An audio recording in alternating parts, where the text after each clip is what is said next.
Thank you very much for signing up for this webinar. This is one of our now quite regular ways of communicating and engaging with everybody working in safeguarding services across the country.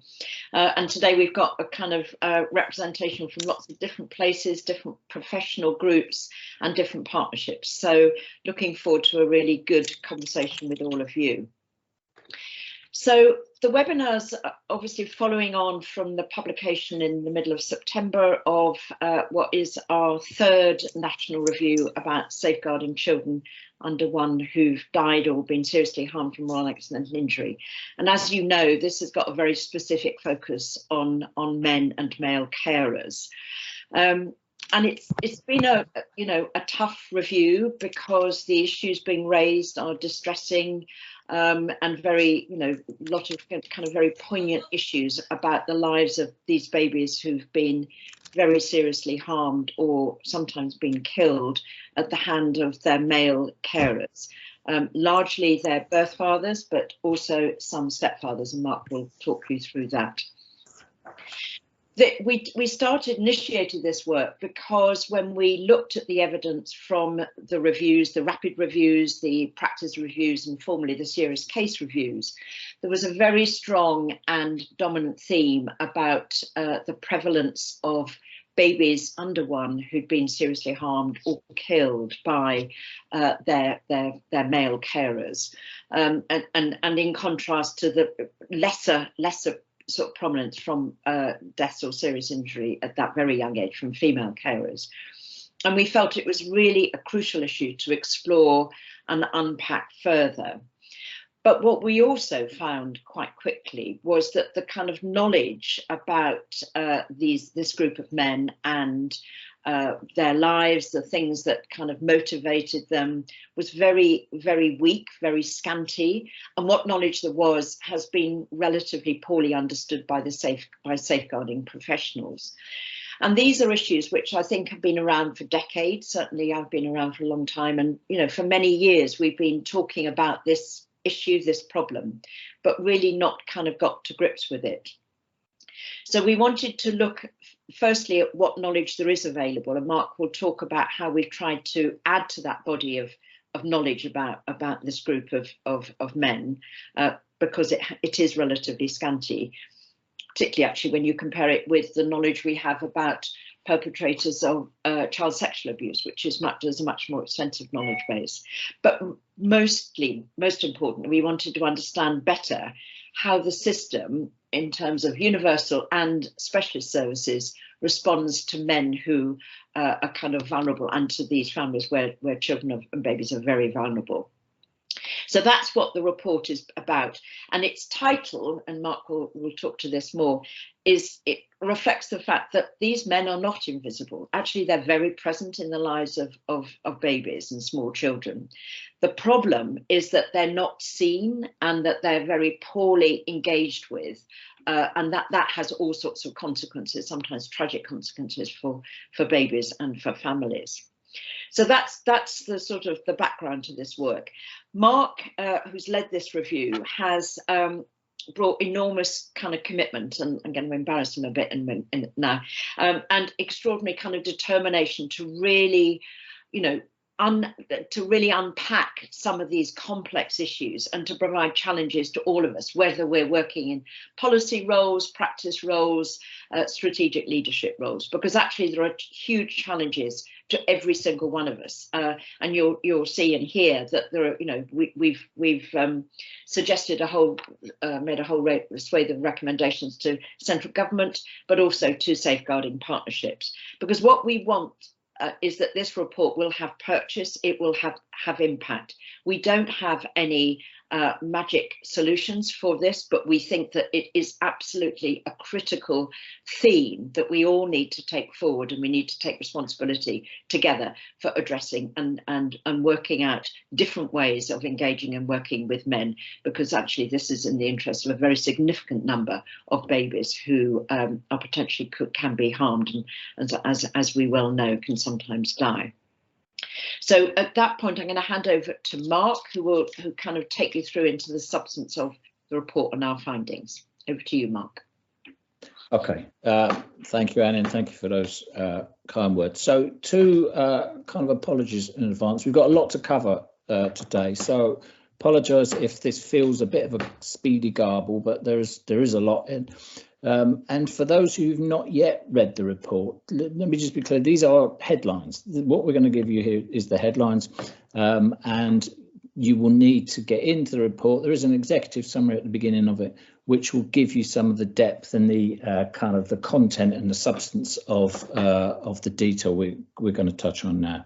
So let's just crack on, and just so some of this we're just going to slightly reiterate some of Annie's introductory remarks, but just say as probably people are aware that babies under 1 are subject to more serious incident notifications. That's the stuff, that the things which by which local partnerships tell us about incidents of serious harm or death to a child, is through the SIN process. We have more of those relating to babies than any other single group, a staggering 35%. I think it's staggering for an age group which is just kind of 0 to 12 months. And in the last, since we were formed in July 18, we've been notified about the death or harm of 257 babies under 1 through that period. And almost always it's a consequence of non-accidental injury. Some of the times there is neglect, serious neglect involved, but mostly we're talking about babies who are dying and being injured through non-accidental injury. And two things become kind of clear when you look into that, and starkly clear. One is that men are more likely to be the perpetrators of that abuse on the one hand, and on the other hand are too frequently described as invisible or hidden to the system. So we know the least about the biggest source of risk to babies, which is why we did the review and why these were the questions agreed between the panel and the then Secretary of State that would form the kind of terms of reference and the focus for the review. How well does the safeguarding system understand the role, and how can it be more effective engaging, assessing and planning for those men who are either fathers or who are in the father role with them?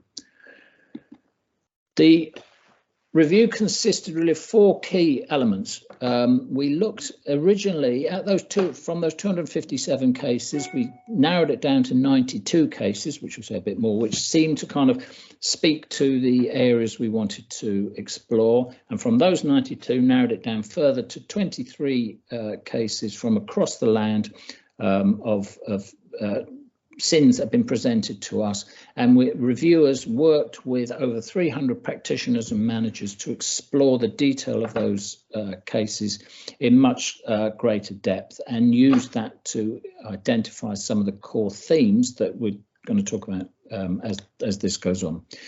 The Fatherhood Institute produced a research literature for us, which looked both nationally and internationally at the research and particularly the data that there is available about the kind of prevalence of harm to babies as committed by men. We had a series of roundtable discussions and one-to-one meetings with both with local partners, but also with a lot of key national bodies. And probably kind of importantly for this, and although it was only 8, we did interview in some depth 8 men who currently serve in a prison sentence for harming or killing babies, and interviewed with them to understand their experiences of childhood, of family life, of becoming a father, and also, in as much as they were able to talk about it, to understand what happened in that moment immediately prior to the abuse taking place. As Annie said, The Myth of Invisible Men was published on the 16th. And for those of you who are interested, there are 3 separate addendum reports also publicly available, one on the fieldwork report, one on the literature review, and one the psychologist report, which summarises the interviews with the men. So just some key data here, and probably the 1 or 2 things I just really want to identify from this slide is that of those 92, which was the original ones who were said from the 257, of those 92, nearly half of them were only ever known to the universal services. So nearly half of the harm or deaths of babies occurred before those families got anywhere near the statutory kind of child protection end of the safeguarding system. Which is why, as you'll hear and you'll see when you read the report, there is quite a lot in there about how the universal services need to react and respond if we are going to do a better job at keeping these children safe. High numbers, and this probably less surprising, high numbers of families where domestic abuse was a feature, and I'll say a bit more about that. And of the 92, 81 of them were living with a birth father at the point of abuse. And you will see that that's a kind of percentage that reflects other research data that for these group of children is birth fathers who are the most significant risks, not stepfathers or other men in parenting roles. So this was some of the key findings. Men are, as I said, much more likely, and depends on what research you read, and whether it's about death or the causing of harm, particularly abusive head trauma. But men are more likely to be in the range of twice as likely, right up to 10 times as likely to be perpetrators than women. As I said, fathers outnumber stepfathers considerably, but there are considerably fewer stepfathers in this particular cohort as children get older, so the percentage of fathers to stepfathers shifts a bit. One of the sort of interesting and unexplored bits of research, both for us and nationally, is that boys are much more likely to be victims of this abuse than girls, and that's not really properly understood at all. There's one or two theories about it and one or two hypotheses, but it's not been properly explored. But that kind of 56 to 44 is replicated not just in our sample, but in the in other national and international data that we've looked at. From the men concerned, 4 or 5 kind of key messages came out. Nearly all of them, not all, interestingly, but nearly all of them had some experiences of adversity in childhood. They may have lived with abuse, they may have been abused themselves, they may have had bereavements in their early life. Some had periods in care, and some, as you'll see later, were care leavers. Heavy evidence about use and misuse of substances, and a extent to which the use of drugs, particularly cannabis and kind of street forms of cannabis, has become both normalised within their families, but actually normalised across the system. And one of the kind of key findings we found is that substance misuse is often described but rarely analysed. Major connection, as one might expect, between that level of substance misuse and mental ill health. These were not men, by and large, who had kind of, as it were, formal medical models of psychiatric illnesses. They were not schizophrenic, paranoid, but they did have histories of things like ADHD, anger management, poor impulse control, anxiety and depression. But some of those things would have been a consequence of substance misuse. Some of them existed separately from it. As I said, coexistence of domestic abuse was a major issue in a lot of cases. No sense that one causes the other, but that they, as I said, they coexist, and that some sense that men will mitigate difficulties, whether through that default to aggression and controlling behaviour. The other kind of set of findings was about the, as it were, the context within which these men and these families were living. So often living with pressures of poverty and deprivation, very often connected to the substance misuse I spoke about earlier. One man we spoke to had said he had a habit of that's costing £200 to £300 a week in cannabis. So the impact, as you can imagine, on the poverty and the pressures within the family was enormous, substantial. Number of the young parents were young and or care leavers. So 40% young. I mean, by that, teenagers into their early 20s. So these were young people who not only had poor experiences of childhood themselves, have become parents at very early ages. One of the hypotheses we started with was that these were men who we'd expected to be violent, to have histories of violent acts and violent crimes. And actually that wasn't true. These were not men who were known by and large to the criminal justice system. They've not been sentenced for previous acts of violence, were not known to the police or prisons or probation for violent behaviour. But they were men who had, as I said, problems around anger management and impulse control. So the kind of overall conclusion of all of that was that there is no one single indicator that we in the system can kind of point at and say, haha, that's the kind of key indicator that separates these men out from men who do not abuse their children. But what the conclusion was that the abuse occurs when those things come together and they coincide and coexist. So when men who've had those kind of histories, challenging personal histories, who have high levels of substance misuse and or mental health problems, who are living with a lot of external pressures and stresses, and it's in that context when they're asked to respond to what would be considered normal parenting demands, babies who cry or ill, who don't sleep, don't eat very well, normal baby and difficulties that all of us as parents have had to manage. It's in that coming together is when the abuse occurs. So, as I said, nearly half of them were known to universal services, and only in another quarter only got into early help services. And one of the kind of key messages from the report is that men who were keen to be involved, who were unlikely and probably would not be abusive or harmful or a risk to their babies, but were keen to be involved, found that hard. They found it hard to break into the system. They found it hard to have their voices heard and to be, as it were, recognised. And that messages about things like how to manage sleeplessness or how to manage poor eating or crying babies were not delivered to the men in the same kind of routine and systematic way that it tends to be delivered to women. And whilst maternal health services are and absolutely should be relentlessly focused on the needs of women, we would not gainsay that. That's exactly right. That's how it should be. But it can't be at the expense of engagement with men. It cannot be an either or. It's got to be an and an also.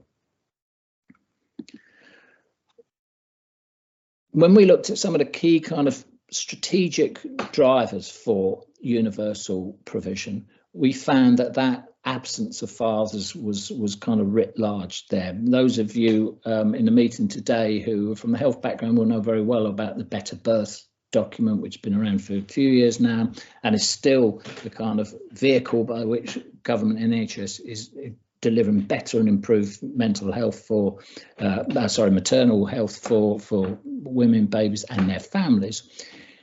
That Better Birth very rarely talks about fathers. It does talk about families very often, but it very rarely specifically and explicitly mentions fathers. And one of the kind of, I suppose, simple, but for us, sort of key point we're making in the review, that unless there is a specific and explicit reference to fathers, then they will not be thought about in a specific and explicit way. And that's true, and it has been true, and as you can see here back from 2015, some research that looked at the evidence around the engagement of fathers in health visitor training, that it was not central, it was not included. And this quote from the health visitor who said, you know, the man is not on my caseload. I do not see them as part of my workload. We did, as you see in the middle there, we did explore whether the shift from health visiting from the NHS to local authority had been an issue, and I mean, the answer was on balance, no. Some people thought it had gone well, some people thought it hadn't gone well, but there was no sense that shift of lead commissioning responsibility made any kind of significant difference in this area. Entirely predictably, and we could have written some of this before we even started the review, the key issues around information sharing and information seeking were writ large in our review findings. In terms of information sharing, particular issues between and within the health service, as well as from the health service to other partners. So information about key risk factors that were known by one part of the health service, not routinely or automatically shared with other parts of the health service. So midwives not knowing that a man had substance misuse treatment or that there was a history of domestic abuse, and no easy and automatic joining up of that kind of really key information across the system didn't happen. Health service struggling with, and there is a lot of work going on centrally, which we are engaged with them on, about how they get that balance between the need to share information and make sure that risk factors are known on the one hand, and on the other hand maintain some sense about client and patient confidentiality and the importance that adults particularly should be able to give consent to who their information is shared. But we found times when GPs knew stuff of risk to babies, or could have been a risk, where the men said, I don't want that information shared, and so it wasn't. And so there was no ability to kind of join up the dots. One of the other elements about information sharing, however, separate from this, it was about information seeking. And certainly there was evidence where this wasn't just about information kind of as it were being held onto and not being shared, it was about information not being sought. So a classic example would be children's workers who would refer things into perhaps a substance misuse service, and then not being kind of a seeking of information about how was that treatment going, how was the male progressing, to what extent were they, successfully, and was he successfully addressing some of his issues. So the information seeking is as much a problem as is information sharing.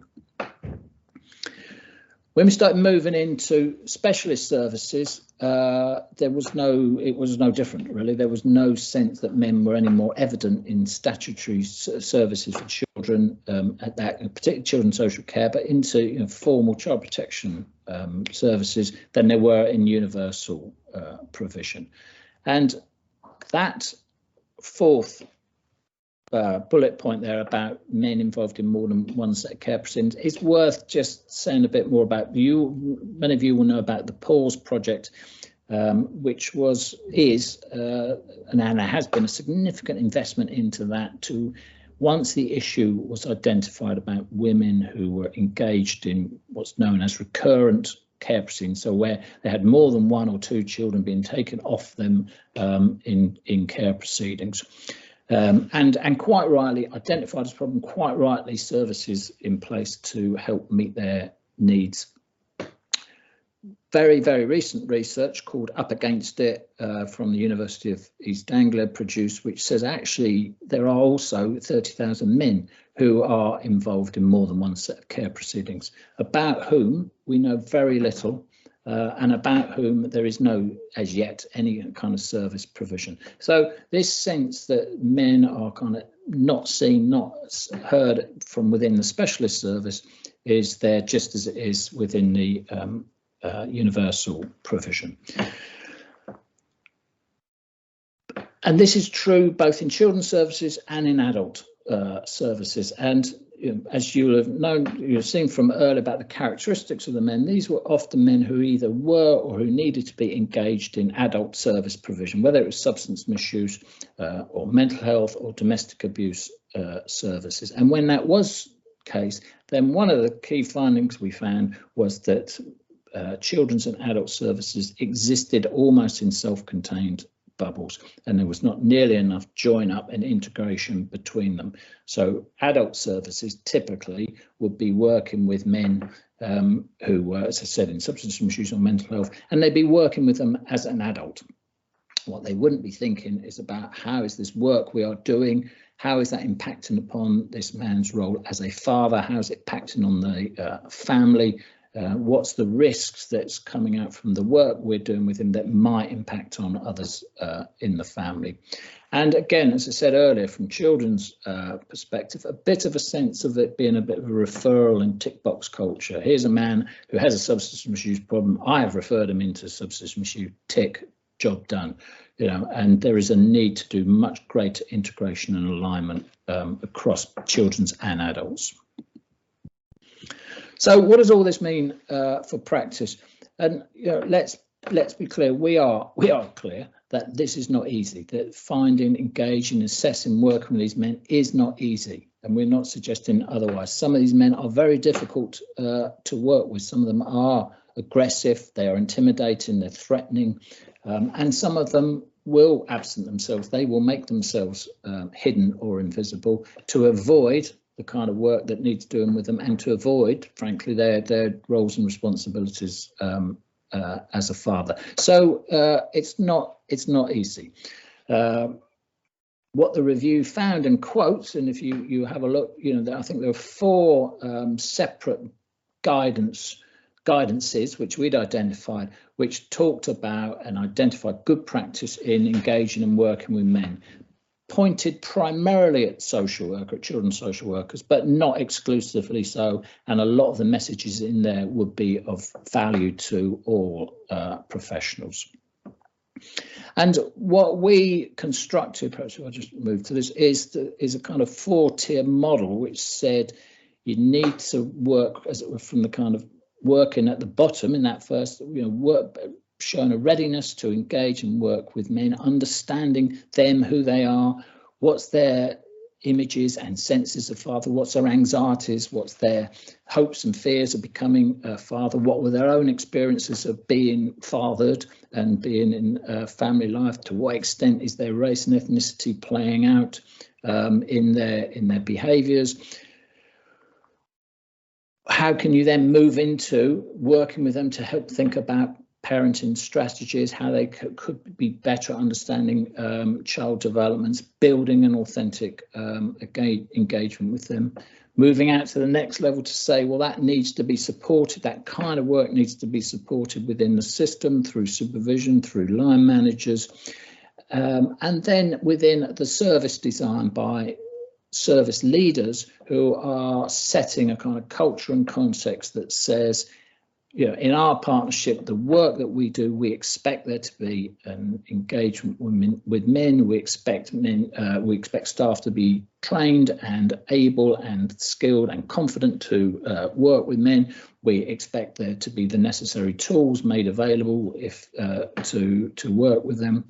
That, for example, that there is an ability for staff in our local services, in our local area, to identify the fact that actually they are anxious about working with a particular man because of his aggressive behaviour, his intimidating, threatening behaviour, that's an entirely right and legitimate thing to raise, and that staff will get a helpful response that enables the work to get done, but doesn't do it in a way that leaves either the worker at risk or feeling like it's their problem and they've got to solve it on their own. So, as those of you who saw our criminal exploitation review, it was hard to escape, will know that within it there were a series of challenges to local safeguarding partners, and that's replicated here. They're under these 3 headings of culture and context, processes, tools, frameworks and services. And these are just some examples, but the challenge we have made in this report is to local safeguarding partners to say, if you look at these key questions that the review sets for you, you can use it to help benchmark where your local services and local partnership is at in terms of working with men. You can identify areas of strength. You can identify areas of development. You can use that to help develop some kind of action plan about how to improve and ensure that more men are being worked with. So that's kind of one of the key challenges of the review, because some of this is about local managers, local leaders, making some decisions about how their services are constructed and how they are construed and how they kind of work together. And there is scope for more improvement, is our view, than is currently the case. So, in conclusion, and just so it's clear, we are not in any sense asking anybody to kind of feel sorry for these men. These men inflict terrible and at times fatal injuries on babies. They are responsible for those actions and they should be held account for them. But as safeguarding professionals, we've got to get kind of beyond that, and we've got to get to a much greater, detailed and richer understanding about how to better engage with them, how to better understand their needs, how better to understand the right response if we are going to stop babies dying at the rate that this report describes. And as Annie said earlier in the beginning, too much of our knowledge and involvement with them is too often, it's too weak, it's ineffective, it leads to non-involvement and oftentimes to very binary judgments. And by that I mean that you see too many reports which talk about either men are good, therefore they're to be engaged and worked with, or bad, therefore they are to be kept at arm's length and kind of we're happy that they are invisible. Work with mothers is routinely much more nuanced, sophisticated, balanced than that. People will routinely and ordinarily look about strengths and weaknesses. They'd explore histories, they'd explore hopes and aspirations. They'd look at what's available to those women in terms of their own support networks. They'd come to a much more detailed and balanced assessment about their position and about the kind of interventions that would best work with them. By and large, that is not replicated with men. And again, as Annie said, our research and our knowledge in this area is very thin. It's very thin. And when you look at men who commit child sexual abuse, there is a body of knowledge, often delivered by psychiatrists, psychotherapists, which talk in some detail about their motivations, about their histories, about the nature of the abuse, about their grooming behaviours, and about how best to respond. There is precious little that replicates that in this area. And as I said earlier, there was a lot of evidence that we found of men who were keen to be involved. And this phrase is from a guy at the John Moores University in Liverpool, who's done some research called Silently Panicking. And it's talking about men who are keen to be involved, but anxious about it, anxious particularly for first-time fathers. And there is a sense they have that the system isn't geared up to listen or to respond to them. And if it's true for them, it's even more true for those men who, for all the reasons that we spoke about in the beginning, may wish to avoid their paternal duties or because of their circumstances and their histories represent a risk to their babies. And the entirety of the system is kind of one of the big messages from the report, from the universal services, health visiting, midwifery, GPs, hospitals, right the way through child protection services, up to and including courts, makes it too easy for those men to be absent and gain the invisibility they often seek. And again, as Annie said, they are not, of course, invisible. They are unseen, which is why the report is called The Myth of Invisible Men. These are not invisible. They are all too visible, but we don't see them and we don't engage them in a way we need to. So, and this is the last slide from me, which is just to talk a bit about recommendations and ways forward. So the first one, there are 5 key national programmes that are present now that's being worked on, which in the view of the report and the view of the panel, we think can make some significant differences and improvements to some of the things we've described. The Leadsom Review, also known as the critical 1001 critical days, which and also include within the development of family hubs. the Supporting Families programme, which is the next iteration of the Troubled Families programme. Better Birth, which I described earlier, and is still a kind of key vehicle for improvements in maternal health. And of course, the recently enacted Domestic Abuse Act, and in particular, the need to develop a perpetrator strategy in over the next months or so.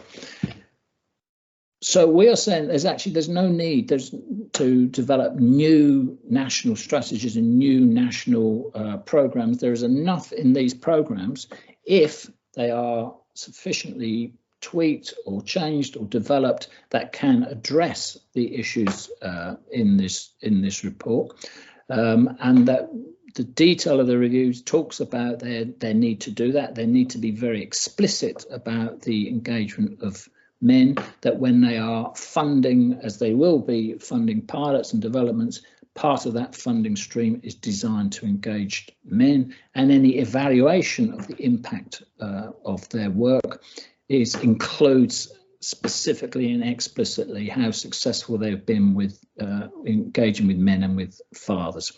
And just as a by the by, there was some of you will have seen the Sure Start evaluation, and the research there is very clear that the programs who made a lot of good honourable intentions of involving men, by and large, were unsuccessful.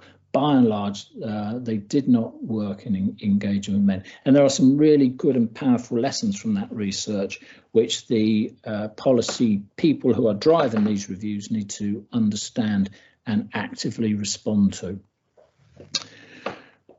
Then we have suggested there is 3 areas of specific funding that's required if we're going to make some improvements to the safety of these babies. Firstly, to fund what we've called a number of end-to-end pilot projects. And by end-to-end, we mean something which starts at public health, about public health messages, and goes all the way through universal services, into safeguarding, and right up to the court system. And we're asking local areas to be funded to think about how can we redesign our systems in a way that brings men into the heart of our work in a coherent and kind of strategically coherent way across the piece, and starts to develop some models of practice that says if we are going to be actively and proactively engaging men, this is how it would look. This is what it looks like at universal level. This is what it would look like at social work level. This is how it would look like in the court system, and to fund that, and from that to extract some models of good practice that can be disseminated more widely. Similarly, but more targeted and more kind of in the now, if you like, is to say there are children and families who are currently in the social care system, who are already at the sharp end, as it were, of risk, and at the sharp end of the child protection system, where there are babies at risk as we speak. And there is a need to develop now some models of practice within that part of the system, where children's social care have the lead, but not just on their own. So where they and their partners are enabled to develop better targeted child protection services that address some of the kind of key issues that the review talks about. And finally, we've said a couple of times about the lack of knowledge in the system about these, and particularly the work we did in interviewing men and kind of talking with them. Is something that's not by and large available, and has not been done very much of in the past. And a couple of the men we spoke to did say about, we are the first people who's ever been interested in what they've got to say, what their histories were. The only people they'd ever spoken to before then have been the police, primarily, who were doing obviously criminal prosecution, and therefore had a different conversation with them.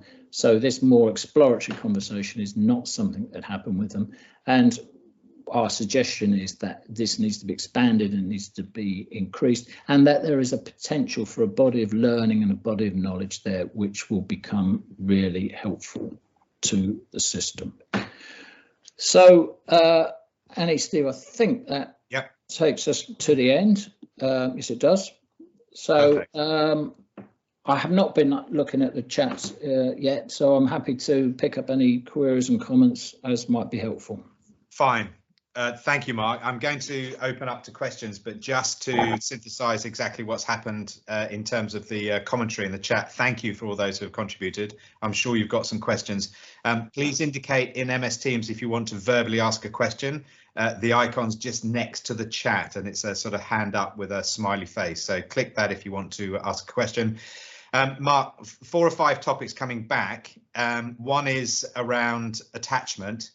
And talks about psychologist reports talking about childhood attachment, rarely explored and so on. The point you were making about the so what, how to assess, I think, is a big problem. Again, you indicated that, how to assess the warning signs and so on. And there's an addendum to that, which is what do you think the impact of the majority of the workforce in this kind of care is women? And perhaps briefly mention the impact potentially of COVID, which I know was at the latter part of your review period. And a specific comment, number 8, I'm the father of a COVID-19 era baby. Due to restrictions, I was not allowed to be involved in any of the meetings regarding. I'm sure that's a very general case. Question about, are there common types of injury? And I kind of concur that the questioner is thinking about what are the warning signs, or are there any precursors to injuries that may be spotted by the professionals? And a question about the research which you brought up as well around better targeting of child protection services if the research into the likely perpetrators of these crimes were identified earlier. So please, you're welcome to come off mute and ask a question. Louise Arscott is saying, are there any countries that are getting this right? And if so, what are they doing differently? Great question about what's that kind of pan-global learning opportunity. Steve, let me have a stab at kind of trying to cover some of this, and not necessarily in the order you raised them. The issue about women staff, by and large, safeguarding systems being populated by women staff was a bit of an issue. And certainly some of the men did talk about that, but a kind of greater powerful message, I think, was that their wish to be heard. And a lot of both what the men we spoke to and other research talked about a sense, men have a kind of greater sense of kind of fair play. Not fair play is not quite right, but it's right that you should hear what I have to say, that I have a side to this coin which people aren't kind of interested in. And so the willingness to hear that tends to out trump the gender of the person doing the conversation, and the sense that actually being given to these men that actually what you have to say is important for me to hear is the kind of powerful message, and it doesn't necessarily get delivered or heard differently from whether it's from men or women. The common injuries, obviously the abusive head trauma, shaken baby is the most single significant injury, and of course can have the biggest and longest term impact. For those babies who do survive, it can cause a lot of life limiting and life changing conditions. And slightly by the by, but I mean, we did look at, there's a study in Canada, which we quote, which identified babies who'd had abusive head traumas, a small number of them over a short period of years, and identified, I think it was £250 million that it cost to the state in terms of meeting their care needs. So there is a kind of driver here, which isn't just about, most importantly, obviously, about the moral imperative, but there is a financial imperative. And when there's a sense about, the system can't afford it, well, the system can't afford not to do it, actually. I suppose the point about the COVID point, and the point was made absolutely right. And then we did identify in the field work, particularly, that some services necessarily had to develop some COVID safe practices which we are needing to be just cautious don't become kind of custom and practice and don't become the normal. This is the way we do things around here, because whoever you quoted was quite right in saying too many men necessarily had to be kept to reduce numbers and social distances and so on and so forth. It impacted more on men and fathers than women, and understandably so, but it can't be allowed to be become normal. The issue about attachment and histories, I think the kind of key and sort of obvious point that's being made here is that unless men are spoken to and engaged with from the very beginning, their ability to talk about and identify both their fears and their kind of senses about their own issues around attachment and history are not being taken. So they can't be offered with any kind of support. But the other side of that coin is that the risks they might present are not being identified either, and it's until it's kind of too late. And are there any countries getting it right? Well, if they do, we didn't find any. So there may be, but we definitely didn't. We didn't come across those. Thank you, Mark. Annie? I just really wanted to kind of sort of add to some of the points Mark was making about work with men.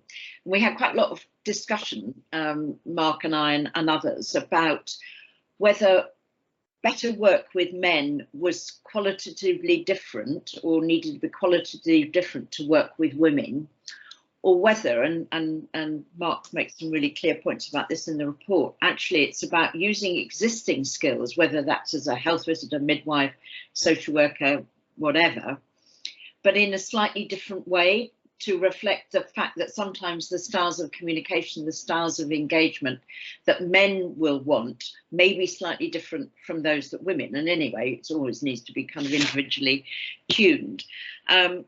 So I think there is something about we need a really good debate and some good consideration about some of the practice that are practices and styles of engagement of working with men that will make a difference. And then the other thing is that, and I think this comes up around that whole issue about attachment and men's experiences of attachment in their own childhood. And again, there's quite a lot of discussion about this in the report. I think in the panel generally, sometimes we feel, not always by any stretch of the imagination, but sometimes we feel that practitioners have not really looked back and made sense of, with families, with parents, the impact of people's family histories and their social histories. And sometimes we focus too much on the here and now and very recent, when of course, actually, we know that our experiences of being parented will affect, in some ways, different ways, how we parent our own children. And I think this report just brings into sharp relief again how family understanding, talking about and family histories, social histories is really important. That may sound like a very old-fashioned social worker, which of course I am, but I do think sometimes we've lost the recognition of that's really important, particularly with these very high need kind of families and individuals. One from Louise in Sefton. One of the, I think, interesting things, we put out a call for evidence and call for examples of good practice around working with men 3 times. I think it was 3 times, certainly twice. And we got no response at all from within the kind of child protection system. What we did see is examples of maybe what you're talking about, of ICON was the most obvious example, but others which were designed to address some of the points we made. And I think and they were good, they were good projects doing some good things. I'm absolutely not critical of them, but they were kind of projects. And what they weren't was embedded in the kind of, this is a way we do things around here. This is part of our normal service provision. It was a kind of project a bit, over there. So I'm not critical of the projects at all. In fact, the opposite. But I think we need to pull that into the heart of provision, both across the universal and statutory services. And Yvonne, about information sharing, it is if you have a look in the report, there is an example in Northumberland of something called SIRS, which I think stands for Safeguarding Information, something like that. But it's Northumberland CCG have developed it, and it looks to us like a really good attempt at trying to make sure that knowledge and risk that are identified within the health service kind of shared and known, and can be pulled together and help to manage risks to babies. And I'm sure Michelle, if she's on the line, could just type in the right acronym for me. Thank you. Unless Michelle wants to. No, there it is. That's it. Mary's done it. Thank you, Mary. So a couple of other topics come up, but perhaps you can touch on these briefly, Mark. One, of course, is the funding issue, where you've recommended funding should be available. Is there any indication that funding will be or is available yet? Now, we know you're talking to government about this. Yeah. And then the second big issue, of course, is information sharing. Comment number 21. When Mark spoke about GPs not being able to share information about domestic abuse due to lack of the father's consent, it struck me that better inclusion of fathers is a universal service, e.g. health visiting and so on. Now, that's not true, is it, that a GP would have to seek the father's consent before disclosing to other safeguarding professionals?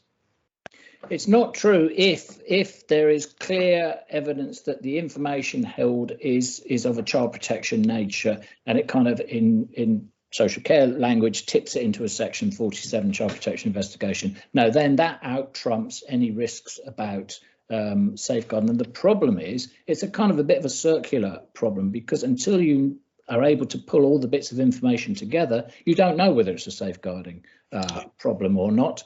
And that a piece of information which a GP or a health visitor or a hospital might have in and of itself might not be at that kind of threshold, but when it's pulled together with other bits and a bigger jigsaw is constructed, then the risk becomes more clearer. And there is a small but very succinct and I think quite illuminative case study in the report that shows exactly how that didn't work to the detrimental effect on the baby. So, and what was the other one's about funding, but I think funding. Yeah, well, we are at the very early stages of talking with central government about the recommendations, at the very early stages, helping unpack what they might mean. And the early stages of talking to those who are doing like the Leadsom review and other things about how they might be able to build that into their work. Funding's a problem, of course it is. You know, it's a major problem, but not funding this stuff is a major problem too. As well, yeah. Okay, thank you, Mark. Now, so we're running out of time. Please make sure that you're adding any comments or questions that you want the panel to address in the forum or in the chat on MS Teams, as we're running out of time. And I'm just going to hand back to Annie for the last few moments to close us out. Annie. Okay, well, thanks very much. There's been some really useful kind of discussions there, and some great stuff on the chat, which we will capture. As Mark's just said, we are very much at the beginning of the kind of journey of discussion with safeguarding partnerships, but also with government. And we know that the concerns about babies is shared across government by ministers and officials, as well as, of course, in safeguarding partnerships. So this is very important work for us. It will continue to be a high priority. The fact that we've just published a report doesn't mean to say we now say that's done and dusted. Far from it. We will be taking forward these discussions in a range of contexts. The information sharing issue is something that we're picking up more generally, as well as in relation to this issue, through another piece of work on risk assessment. So that will be something that we will be coming back to. So I'd just really like to end by thanking everybody for their very valuable contributions, very insightful contributions and reflections. Thank you very much indeed. And if you have any more thoughts, don't hesitate to share those through the Secretariat, because we will be picking up and looking at what the kind of issues are that we need to address in the next stage of this work. So thank you very much indeed. And thanks to Mark and to Steve for facilitating it. Thank you. Bye-bye.